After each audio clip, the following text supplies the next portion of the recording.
नमस्कार दोस्तों, मैं आपका दोस्त और host Ritesh Shrivastava youth voice YouTube channel में आपका स्वागत करता हूं। दोस्तों, रोज की भांति आज भी मैं आपके साथ कुछ न्यूज़, राष्ट्रीय न्यूज़ और बक्सर के टॉप 5 न्यूज़ के साथ आपके सामने हाजिर हूं। मैं ये न्यूज़ अखबारों से लेकर बताता हूं उन लोगों के लिए, खासकर जो लोग प्रतिदिन अखबार नहीं पढ़ पाते हैं। तो दोस्तों, आज की न्यूज़ हम शुरुआत करते हैं। उससे पहले एक बात कहना चाहूँगा कि अगर अभी तक आपने मेरे चैनल को सब्सक्राइब नहीं किया है तो प्लीज़ सब्सक्राइब करें ताकि आपको हर दिन का न्यूज़ मिलता रहे। तो अब हम न्यूज़ की शुरुआत करते हैं और आज का जो न्यूज़ मैं शुरू करने जा रहा हूँ, ये न्यूज़ थोड़ा सा सोचने वाली बात है और गंभीरता से सोचना चाहिए कि कर्नाटक में पूर्व प्रधानमंत्री एच.डी. देवेगौड़ा के पोते और पूर्व सीएम कुमार स्वामी के बेटे निखिल स्वामी की धूमधाम से शादी की गई। इस आयोजन में बताया जा रहा है कि 150 से 200 गाड़ियों की अनुमति थी। हजारों की संख्या में लोग उपस्थित थे। एक तरफ जहां मजदूरों के लिए बसें की उपलब्धता नहीं हो पा रही है, ऑर्डर नहीं हो पा रहा है, उनको परमिशन नहीं दिया जा रहा है कहीं जाने के लिए, और दूसरी तरफ इतनी बड़ी संख्या में शादी समारोह में लोग उपस्थित थी और उनके लिए गाड़ियों की अनुमति। ये सारे हरकतें उन गरीब मजदूरों के जख्मों पर नमक डालने के बराबर है। आखिर पुलिस ने इस शादी विवाह के फंक्शन को क्यों नहीं रोका?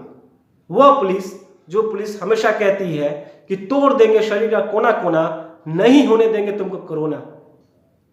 फिर वहां पर पुलिस की सुर क्यों बदल जाते हैं? जहां पे ऐसे अमीर लोगों के, ऐसे सत्ता के पावरफुल लोगों की शादी होती है, वहां पे पुलिस ये क्यों कहने लगती है कि ये आयोजन होने दो ना, छोड़ो ना, छोड़ो ना। आखिर पुलिस का ये दोहरा रवैया क्यों है?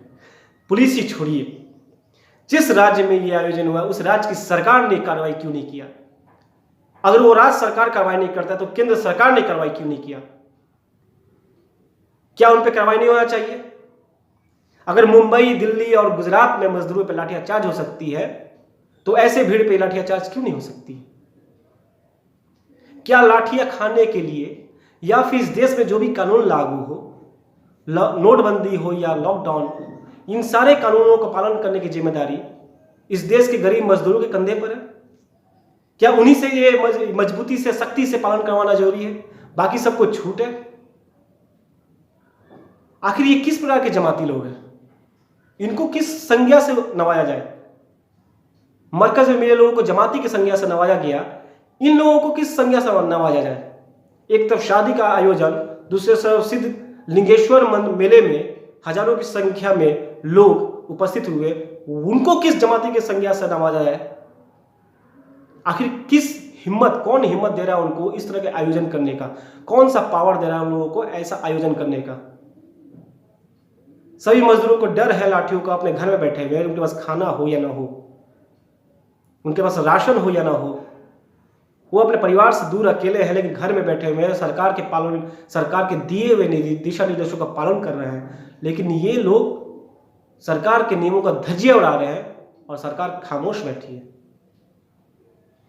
अब आप एक तरफ ये देखिए कि एक तरफ मजदूरों के बच्चे पैदल चल के जा रहे हैं, दूसरी तरफ उन बच्चों के लिए 200 बसों का आयोजन किया गया है कि भाई उन बच्चों को घर तक पहुंचाए जो बच्चे कोटा में पढ़ाई कर रहे हैं।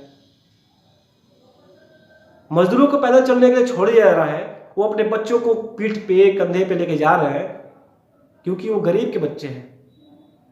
बाकी के बच्चों के लिए बस सरकार देगी, आप टेंशन मत लीजिए, सबको बसें मिलेगी, बशर्ते वो गरीब का बच्चा नहीं होना चाहिए। क्या गरीबों के लिए मान सम्मान की बात नहीं है? उनकी कोई आत्मसम्मान नहीं है? उनका कोई परिवार नहीं है क्या? उनके माँ बाप को दुख नहीं होता? उनको बच्चों को दुख नहीं होता जब वो ये वीडियो देखते होंगे कि किसी के बेटों के लिए 200 बसें भेज जा रहे हैं लाने के लिए?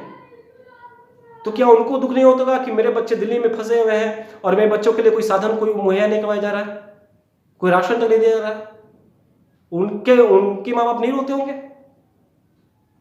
रोते हैं, लेकिन उनकी आवाज को दबा दिया जाता है, उनकी आवाज कोई सुनने वाला नहीं है। तो ये आज का न्यूज़ था। अब ये शादी समारोह हुआ, इस पे कोई सरकार एक्शन लेगा या नहीं लेगा, सरकार की मर्जी है, क्योंकि सत्ता में वो है, उन्हीं को चलाना है। हमारा काम बताना है और हम बता के रहेंगे।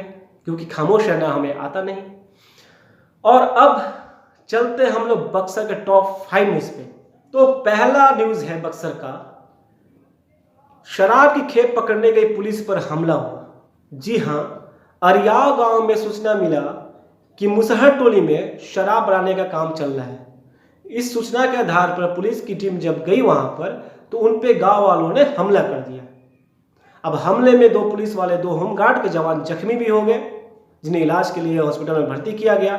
उसके बाद टीम गठन करके फिर उस गांव में आरोपियों को पकड़ने के लिए पुलिस गई, जिसमें 11 लोगों को गिरफ्तार किया गया और बाकियों की गिरफ्तारी के लिए छापेमारी की जा रही है। दूसरा न्यूज़ ये है कि अब प्रति परिवार को राशन कार्ड पर 1 किलो दाल भी मिलेगा। अभी तक चावल और गेहूं मिला करता था, लेकिन अब वो भी मिलेगा, लेकिन अभी नहीं मिलेगा क्योंकि अभी उसका आवंटन नहीं है।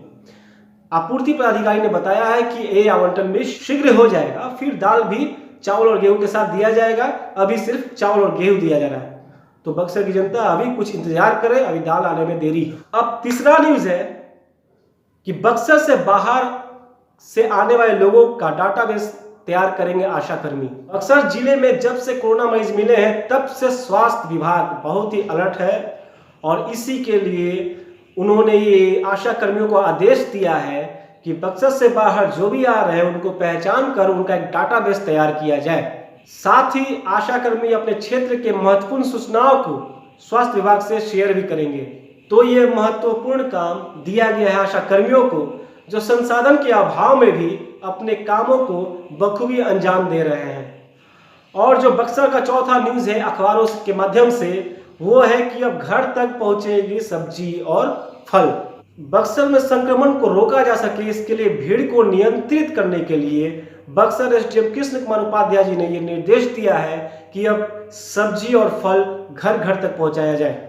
किला मैदान में बेचने वाले सब्जी विक्रेताओं से एसडीएम कृष्ण कुमार उपाध्याय ने मुलाकात कर वार्ता कर ये स्पष्ट निर्देश दिया कि आप सब्जियां घर घर तक पहुंचाएं ताकि भीड़ कम हो, और यह भी स्पष्ट किया कि जिस घर में आप सब्जी देंगे उनको हाथ धुलवा के, साबुन से हाथ धोने के बाद ही पैसा देंगे या लेंगे, और सब्जी बेचने वाले भी हर आधे घंटे के बाद अपने हाथों को धोएंगे। तो आखिरी खबर है दोस्तों ये है कि अगले 3 दिनों में बारिश की उम्मीद है। डॉक्टर देवकर्ण प्रसाद ने मौसम के हवाले से ये बताया है कि अगले 3 दिनों में बक्सर जिले में बारिश होने की पूरी उम्मीद है।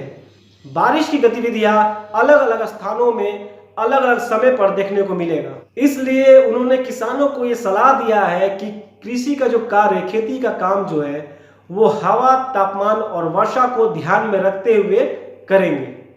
तो दोस्तों आज का ये 5वां न्यूज़ भी समाप्त होता है और मैं कल फिर आपके साथ कुछ राष्ट्रीय और अंतर्राष्ट्रीय खबरों के साथ मिलूंगा और साथ में बक्सर के टॉप 5 न्यूज़ लेकर मिलूंगा।